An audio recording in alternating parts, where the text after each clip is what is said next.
Alright, I want to talk to you about this trigger group on this Nitro Venom Dusk 22 caliber. The problem that we had was that the trigger felt like it was a two-stage.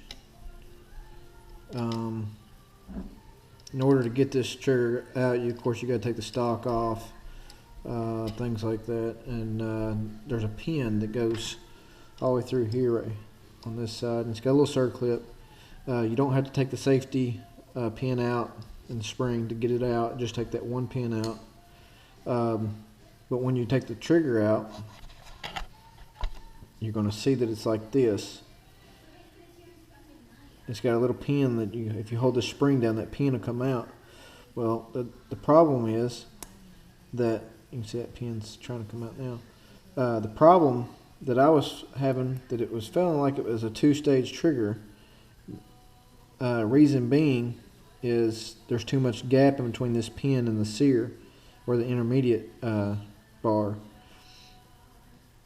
So what you want to do is you want to find something that fits on that. In my place, it was a real hard plastic. I made it to the right dimension. You've got to have room to clear that spring on the bottom, so it's not binding up on this when you stick the pin in. But other than that, that's my trigger fix. The other problem that I had seen that they had done whenever they built this trigger group was this pin, or this little square plate that's at the back of the trigger group, holds your trigger adjustment screw in the trigger group itself. So you take that screw out, this plastic adapter will slide out of the trigger group. They had a real fine thread screw in there, which caused it to strip out. So I put a plastic screw in it, or it's a metal screw, but for plastic, it's a coarse thread screw, and that allows it to bite down more, to put more pressure on the sear to actually adjust your trigger. Another thing I found that was aggravating was on like this right here, the trigger guard itself. It had the big hole in the back for the mounting, but it didn't have anything that you could really get in there to adjust that little screw in your trigger group for tension on the sear. So I drilled a hole in this trigger guard so I can get my screwdriver in there. It's a smaller screwdriver, this one, and you can get in there to do that. Works very, very well. Okay, furthermore, on the back to the trigger, I was going to put this in there and show you how much actual play took place. Just put it in there and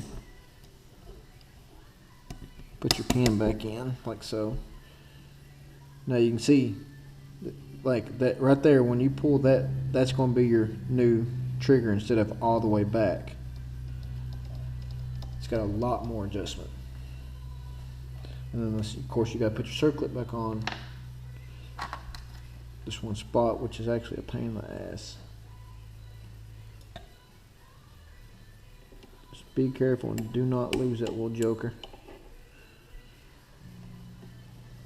And then whenever you go to put everything back in, you want to put this little plate right here, this little square plate.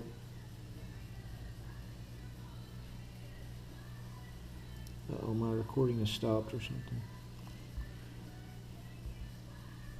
Anyway, you want to put that back in there to get your stock back on. If you have any questions or anything else you want to know about on the trigger group, just hit me up and ask.